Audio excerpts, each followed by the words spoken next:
When Earth signed the Concord of Truce with the Orion Compact, the galaxy recorded it as a footnote, a minor diplomatic formality between a young, quiet species and an ancient coalition that had seen hundreds of wars rise and burn out across the stars. And from the alien perspective, it made perfect sense because humanity had arrived late to interstellar politics, possessed a modest number of systems, and spoke in careful, restrained language that suggested fear more than confidence. Yet behind the calm statements and measured concessions, there was a deeper current that most non-humans never noticed or chose to ignore. Because on Earth, the signing of peace had never meant the end of preparation. It had always meant the beginning of it. A lesson written into human history long before the stars were ever touched. And as Ambassador Elaine Morris placed her hand against the biometric seal of the Concord chamber and felt the faint vibration that confirmed the agreement, she was all ready. Thinking of the quiet message that would be transmitted back to Earth within minutes, not a warning and not a protest, but a simple confirmation that the timetable remained unchanged,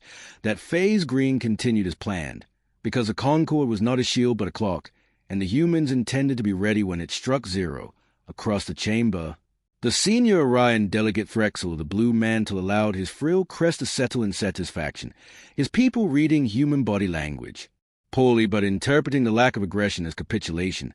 believing as most of the compact believed that humans were adaptable but soft, clever but ultimately unwilling to endure the sustained losses required for true galactic war. And Frexel had even remarked privately that Earth's insistence on clauses about mutual withdrawal limits and verification inspections betrayed nervousness rather than strategy, a misinterpretation born of centuries of dealing with species that either dominated quickly or vanished just as quickly, species that did not have humanity's long memory for betrayal or its stubborn instinct to survive at any cost. Back on Earth, far from the ceremonial halls of Orion Prime, Admiral Hale stood in the subterranean command ring beneath the Andes, watching the confirmation scroll across a secure display while dozens of analysts and officers around him did not cheer or relax, but simply nodded and returned to their wake, because for them peace was not an emotional victory, but a logistical condition, one that allowed factories to run without scrutiny, research projects to hide behind civilian covers, and fleets to disperse without alarming foreign censors. And Hale spoke only one sentence, quietly, almost casually, telling his staff that the schedule held and that the next readiness audit would proceed without delay, because if the Compact ever chose to break the Concord, humanity could not afford to scramble. It would have to move first and move decisively. The alien narrative, meanwhile, spread quickly through compact space, framed by commentators and historians as a successful containment of a potentially disruptive species, noting how Earth had accepted restrictions on fleet tonnage near shared borders and limits on experimental technology testing, clauses that most aliens assumed would slow human advancement, never grasping that humans had already learned how to advance sideways, how to develop systems that did not look like weapons until they were activated, how to bear capacity and redundancy in civilian infrastructure, lessons learned from centuries of arms races and cold wars on a single world. And as the months passed without incident, the compact attention drifted to older rivals and internal disputes, leaving humanity categorized as stable, predictable, and ultimately manageable. Captain Jonah Reyes of the exploration cruiser Wayfarer felt that categorization keenly when his ship was denied passage through a compact controlled corridor under minor technicality, a reminder of who truly held power. And while Reyes followed protocol and withdrew without protest, he recorded the incident in meticulous detail, knowing it would be added to a growing archive of small slights, ignored requests, and quiet violations that Earth tracked obsessively, not as grievances but as data, each one helping to refine projections about when peace would end and where the first blow would fall, because humans had learned long ago that war rarely began with a declaration. It began with inconvenience, with pressure applied slowly until resistance cracked, and the Compact's confidence bred exactly that kind of pressure. Years passed, and the Concord became background noise, cited occasionally in academic discussions but rarely enforced with real diligence. Inspections grew perfunctory, patrols became symbolic, and alien commanders began to test boundaries, sometimes deliberately, sometimes simply because humans were the easiest target for demonstrating authority without provoking a major response, and each time Earth responded with compliance, withdrawal, or negotiation, reinforcing the belief that humanity valued peace above pride, that it would always choose survival over confrontation, a belief that hardened into doctrine within compact military academies. The seizure in the Kestrel Reach rippled outward through human space with a speed that surprised even some of the planners who had helped design the response protocols, because while the public-facing diplomatic channels moved slowly by design, buried under requests for clarification in joint review committees, the internal networks that linked Earth's fleets, colonies, and industrial nodes shifted posture almost instantly, and to the humans involved it felt less like mobilization and more like exhaling after holding a breath for far too long. Since for years they had lived under the quiet strain of readiness without release, and now the situation had finally justified the discipline.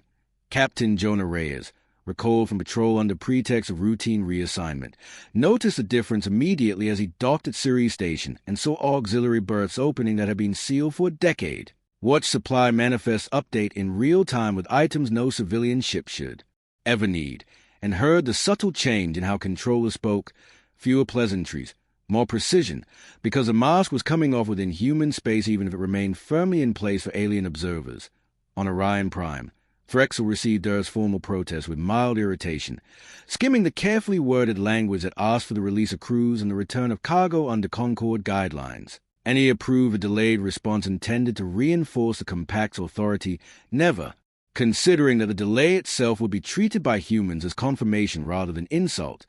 because to Earth every hour without resolution narrowed the range of possible outcomes and sharpened contingents and models that had been refined through thousands of simulations, each one built around the assumption that alien decision-making would favor short-term dominance over long-term stability. Ambassador Elaine Morris, still stationed on Orion Prime, maintained her composed demeanor through meetings and receptions, but she too felt the shift, not through official messages but through absence, the sudden silence of back channels that normally buzz with minor coordination details, a silence that told her Earth no longer needed improvisation because the plan had advanced to a stage where deviation would only add risk, and that knowledge brought with it a strange calm, because Morris had spent her career managing uncertainty, and certainty, even grim certainty, was easier to bear. Beyond the public eye, Admiral Hale convened what he referred to as an audit rather than a war council, because the word war carried implications he refused to acknowledge until the galaxy forced him to, and around the circular table beneath the Andes sat officers whose careers had unfolded entirely under the shadow of the Concord,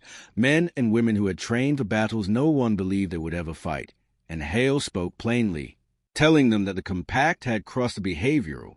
threshold, and that while Earth would continue to pursue formal resolution, the fleet would move to distributed readiness posture delta, a configuration designed to look like routine logistical realignment while placing human assets within striking distance of every major Compact transit node. And no one in the room questioned the order because they all understood the logic that peace was most fragile at the moment one side believed it could apply pressure without consequence. As the days stretched on and the detained crews remained in Compact custody, small stories began to leak into human media. Carefully curated accounts of families waiting for news, of cargo shortages on frontier worlds, narratives that framed the issue as a test of human dignity rather than a trade dispute. And while alien analysts dismiss a coverage as internal propaganda, they failed to see how it served a deeper function, aligning public sentiment with decisions already made, ensuring that when the next step came, it would feel less like escalation and more like correction. Dr. Anika Rao watched the same feeds from her lab, knowing that her team's latest drive test had reached parameters she had once considered theoretical, and she authorized a final integration phase not with a dramatic announcement, but with a single line in a shared system, because the technology she had helped shape was never meant to be unveiled, only used. And even within human space, only a handful of people understood its true implications. Fewer still how decisively it would alter the balance of power once activated. The Compact patrol commander in the Kestrel Reach, a career officer named Saildis who had risen through enforcement ranks rather than frontline combat, began to feel the first hint of unease as sensor reports showed increased traffic near human borders. Movements that did not violate any clause of the Concord but nonetheless suggested preparation, and Saildis forwarded his concerns up the chain only to receive a curt reminder that humanity had always reacted defensively and that visible activity was likely intended to pressure negotiations, a response that reassured him even as it planted the seed of doubt that the assumptions guiding his orders might be outdated. On 8th, Hale reviewed the same traffic data and allowed himself a thin smile, because the Compact was watching exactly what he wanted them to watch, a surface pattern that concealed the deeper shifts happening beyond conventional detection. As human vessels cycled through civilian registries, swap crews, and reposition undercover commercial schedules, each movement legal, boring, and therefore invisible to an adversary accustomed to measuring power through overt displays rather than latent capacity. Ambassador Morris finally received the Compact's delayed response, a statement that cited procedural reviews and security concerns while declining immediate release of the Sea's crews, and, as she read it, she felt no spike of anger, only a quiet sense of finality, because the language confirmed what Earth's analysts had predicted down to the phrasing, and she sent her acknowledgement knowing it would be the last truly diplomatic message she transmitted from Orion Prime, not because she intended to abandon her post, but because the nature of her role was about to change, from advocate of peace to witness of its end. The following cycle. A human logistics convoy altered course without announcement, slipping through a secondary corridor that compact traffic algorithms flagged as irrelevant, and Sailor's noticed the anomaly too late, his senses struggling to reconcile readings that suggested mass without signature, presence without profile, and as he requested clarification, his console lit with cascading errors that forced him to reboot systems he had trusted implicitly because compact technology, optimized for known threat models, had never been designed to account for an opponent that had spent decades studying how to exist just outside those models. Far away, in the quiet depths beneath the Andes, Hale received confirmation that the first phase had executed without detection, and he stood from his chair for the first time since the siege began, not to celebrate but to stretch, because the long wait was over and the galaxy had stepped onto a path it could no longer easily leave, a path Earth had mapped in detail while smiling politely across negotiating tables, agreeing to peace while preparing, patiently and relentlessly, for the day it would finally be broken. The Compact's internal confusion deepened over the next several cycles as reports from border sectors began to contradict one another, not with alarms or declarations, but with discrepancies that should not have existed, patrols logging phantom contacts that vanished when approached, traffic control systems flagging mass shadows where civilian registry showed nothing, and analysts dismissing each incident in isolation because the Concord had conditioned them to expect human compliance rather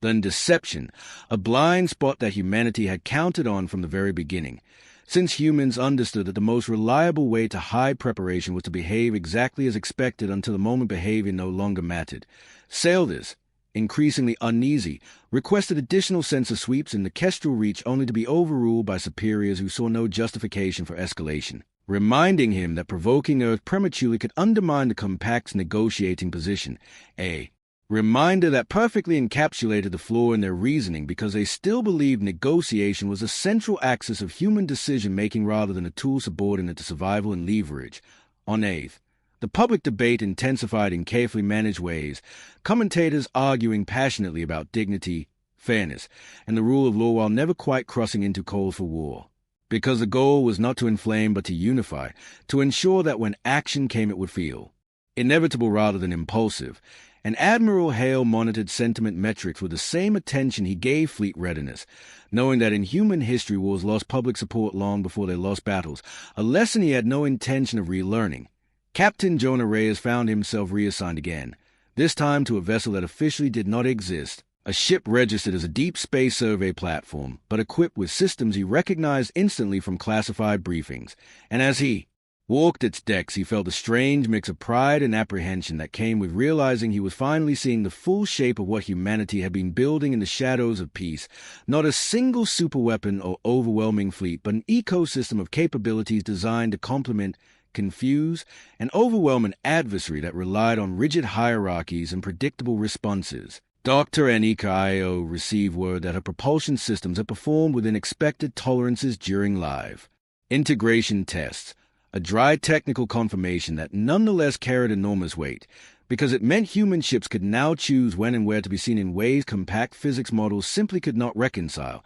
and she allowed herself a moment of quiet satisfaction before returning to work, aware that her contribution would likely never be acknowledged publicly, a prize she accepted because survival, not recognition, had always been the point. On Orion Prime, Ambassador Elaine Morris noticed a change in how she was treated long before anyone said anything directly, security escorts lingering a little longer, access requests delayed under polite pretexts, casual conversations drying up as if her presence itself had become inconvenient, and she understood that the Compact was beginning to feel pressure without knowing where it came from, a dangerous psychological state that often preceded overreaction. and she prepared herself mentally for the possibility that she might soon be cut off entirely. Trusting that Earth had already accounted for that outcome, the detained human crews in the Kestrel Reach were moved to a larger holding facility under the justification of enhanced security, a decision meant to demonstrate control but which instead triggered another quiet escalation within human planning circles, because consolidation created vulnerabilities, and the data harvested from transport routes, guard rotations, and local command structures fed into simulations that ran continuously beneath the Andes, each iteration narrowing the window between restraint and response. Sailors finally received confirmation that one of his patrol vessels had lost contact during a routine sweep, its last transmission fragmentary and confused, describing sensor ghosts and spatial distortions that defied standard explanation. And while the Compact officially categorized the incident as a technical failure, Sailors felt a cold certainty settle in his core that something fundamental had shifted, that the humans were no longer merely reacting but shaping the environment itself, and he requested an emergency review only to find his access temporarily restricted pending authorization, a bureaucratic delay that might have seemed trivial in peacetime, but now felt ominous. Admiral Hale reviewed the same incident report and noted with satisfaction that the loss had been attributed internally to system error rather than hostile action, because the goal was not yet to teach the Compact fear but to erode confidence, to create a background hum of uncertainty that would slow decision-making at precisely the moment speed mattered most, and he authorized the next adjustment, a subtle one, instructing forward units to increase visibility just enough to be noticed without explanation, a move designed to provoke questions without answers. Across Compact space, those questions multiplied. Commanders requesting clarifications that did not exist, analysts arguing over data that refused to align with established models, and political leaders growing irritated at the sense that control was slipping through their fingers without a clear antagonist to confront, a frustration that history showed often led to decisive but poorly considered action. When that action finally came, it arrived as a directive from the Compact Council authorizing enhanced enforcement measures across all shared borders, effectively suspending key Concord provisions under the justification of security concerns, and while the announcement was framed as temporary and defensive, Admiral Hale recognized it immediately as a formal fracture point, the moment peace ceased to be binding in anything but name, and he issued a single order in response, transmitted through channels that had been dormant for decades, activating Phase Black, a designation never acknowledged publicly and never discussed outside the highest clearances, because Phase Black meant the galaxy had chosen its path and humanity would no longer pretend otherwise. As human fleets shifted from shadow to motion with breathtaking coordination, Reyes felt the hum of his ship change, not louder but steadier, as if it had found its true rhythm at last, and far away Sailors watched his tactical display populate with contacts that now refused to vanish, realizing with dawning clarity that the anomalies, the delays, the ghosts had all been preparation, and that the humans who had agreed so calmly to peace had done so not out of weakness but patience, preparing meticulously for the exact moment the galaxy would convince itself that breaking that peace was safe.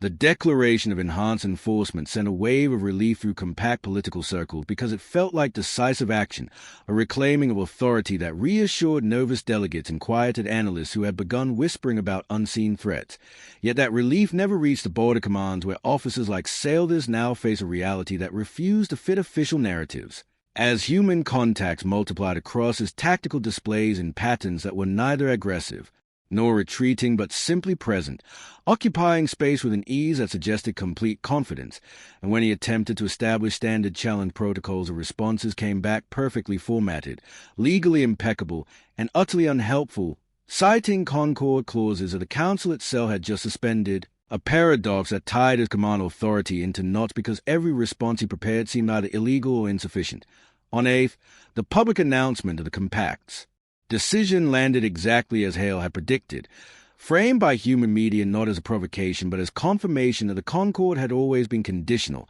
a reminder that treaties only held as long as power balanced them, and the shift in tone was subtle but profound, moving from disappointment to resolve without ever calling for vengeance, because humanity's leadership understood that righteous anger burned hot but briefly, while quiet determination sustained effort across years if necessary. Ambassador Morris was formally informed that her access to council chambers was suspended pending security review, a polite expulsion delivered with practiced courtesy, and as she packed her personal effects under the watchful presence of compact security, she felt a strange sense of closure, because her role as a bridge had ended not with violence but with paperwork, an outcome that perfectly captured the nature of the conflict unfolding. And she sent one final message to Earth, encrypted and concise, reporting that diplomatic channels were effectively closed, a redundancy more than a warning because Phase Black had already accounted for her isolation. Captain Jonah Reyes and his crew received updated mission parameters that stripped away the last layers of plausible deniability,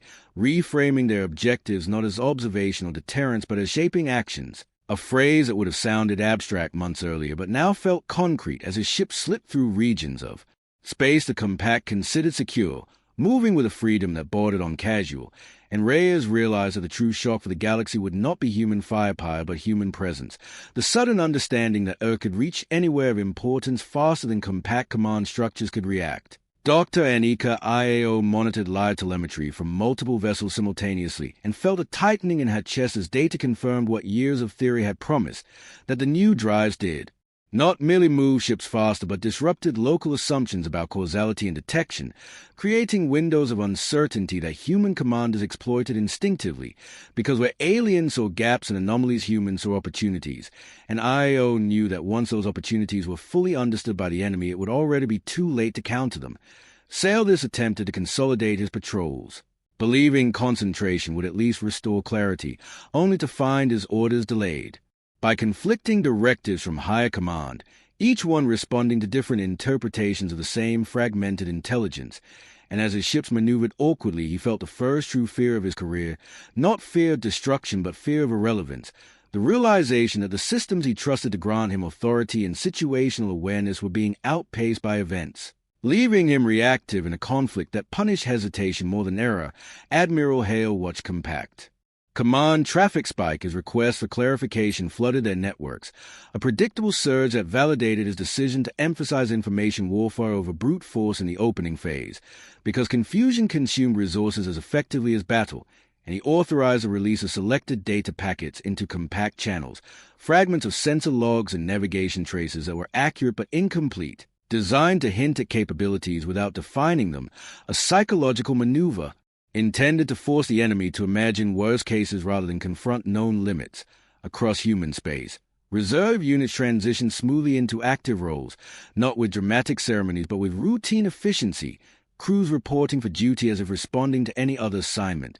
because decades of preparation had normalized the extraordinary, and Hale took quiet pride in that normalization, seeing in it the culmination of a cultural shift that treated defense not as a reaction but as a continuous responsibility. On Orion Prime, council debates grew heated as factions argued over whether the enforcement measures had gone too far or not far enough, some calling for a show of force to reassert dominance, others urging restraint until the nature of a human response could be better understood, and that division paralyzed decision-making at the worst possible moment, because unity, not superiority, had always been the Compact's greatest strength, and now that unity was fracturing. Under pressure it could not even fully perceive. Sailors received an order at last, instructing him to intercept and inspect a human vessel whose registry flagged inconsistencies, and as he moved to comply he felt a grim sense of inevitability, because inspection had always been the ritual by which authority was enforced. Yet when his patrol closed a distance, the human ship did not flee or threaten.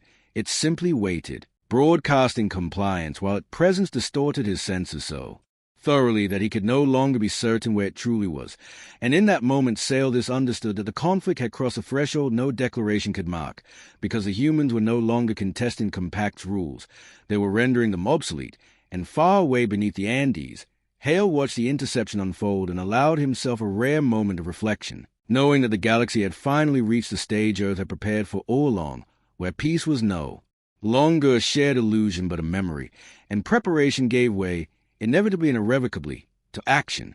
The attempted inspection became the first moment the Compact could point to later and say this was when everything truly changed, because when Celthus's patrol closed a mandated distance and initiated the formal sequence, the human vessel responded exactly as protocol demanded, transmitting documentation, opening encrypted inspection channels, and adjusting its trajectory to a compliant drift. Yet every data stream Sailors received contradicted the next, mass readings fluctuating within. Impossible tolerances, drive signatures phasing in and out as if the ship existed in overlapping states, and when his systems tried to reconcile the inputs, they began shedding processes of preserved core function, leaving him with less information the closer he came, a reversal of every training assumption he had ever learned. On the human bridge, Captain Reyes watched the same interaction with a kind of detached focus. His crew calm not because they were fearless, but because they were finally operating within parameters they trusted more than the Compact's rules, and when the patrol commander demanded a physical boarding to resolve the discrepancies, Reyes replied with polite regret, citing safety concerns due to unstable local space-time effects, a statement that was technically true and therefore infuriating, because it framed refusal as responsibility rather than defiance. Saldis hesitated, aware that forcing the issue could escalate beyond his authority, but also knowing that backing down would signal weakness, and in that hesitation lay the trap humanity had prepared for, because delay allowed other human assets to slide into positions that redefined a tactical environment without firing a shot, surrounding the patrol not in a threatening ring but in a loose constellation of contact that appeared one by one, each one legal, each one unexplained, until Celthus's display resembled a sky full of unfamiliar stars. The Compact Command Network reacted sluggishly, requests for guidance piling up behind encryption queues that strained under unexpected load, and when authorization finally came through, it was contradictory. One directive urging disengagement to avoid provocation, another insisting that authority be maintained at all costs, and Saldis chose what he believed was the safest interpretation, ordering a withdrawal while logging the incident as unresolved, a decision that would later be dissected endlessly, but which in that moment felt like the only way to prevent an uncontrollable spiral. Admiral Hale watched the patrol retreat and noted the timing with satisfaction, because the goal had never been to win an engagement but to establish a precedent, to show that Compact enforcement could be neutralized without resistance, and he authorized the next phase of operations, not an attack but a demonstration, instructing forward units to begin synchronized transit through multiple contested corridors, movements that would have required weeks of coordination under Compact norms, but which human fleets executed within hours, exploiting flexibility and initiative the enemy command structure could not match. Across the galaxy, Compact traffic controllers struggled to keep up as human vessels appeared and vanished along routes long considered stable, not blocking commerce outright but forcing reroutes and delays that rippled through supply chains. And while politicians framed the disruptions as temporary turbulence, industrial leaders felt the strain immediately because their systems were optimized for predictability, not adaptation, and every hour of uncertainty translated into economic pressure that no fleet could fully counter. On Earth, Hale briefed civilian leadership in blunt terms, explaining that humanity had crossed the point of no return not because it sought domination, but because allowing the Compact to reassert unilateral control would condemn future generations to the same cycle of coercion. And the leaders, many of whom had built their careers during a long peace, listened in silence before granting expanded operational latitude, a decision that marked the true internal alignment of human society with the course set decades earlier. Dr. Anika Rao received notice that her team systems were now classified as active strategic assets rather than experimental platforms, a bureaucratic reclassification that carried immense weight, and she authorized a final release of adaptive parameters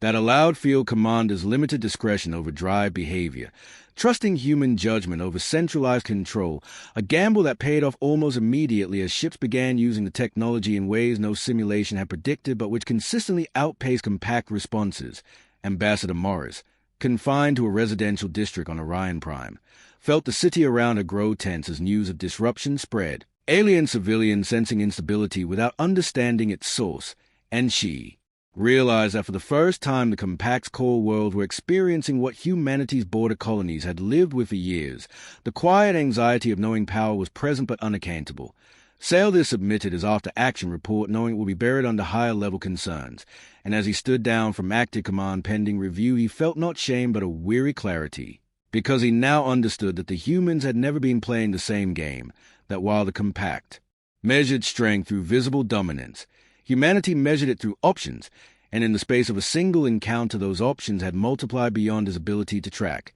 Beneath the Andes, Hale observed the widening effects of the demonstration phase and prepared for what would inevitably follow, because history taught that once authority was challenged successfully it would be answered with force, and he knew the Compact would soon attempt to reassert itself through a decisive strike. believing that raw power could still resolve what confusion could not. And as he reviewed projected flashpoints across the galaxy, he felt a familiar weight settle on his shoulders. Not dread, but responsibility. Because Earth had agreed to peace knowing it would not last. And now that it was breaking in earnest, humanity would have to prove that all its preparation had been enough.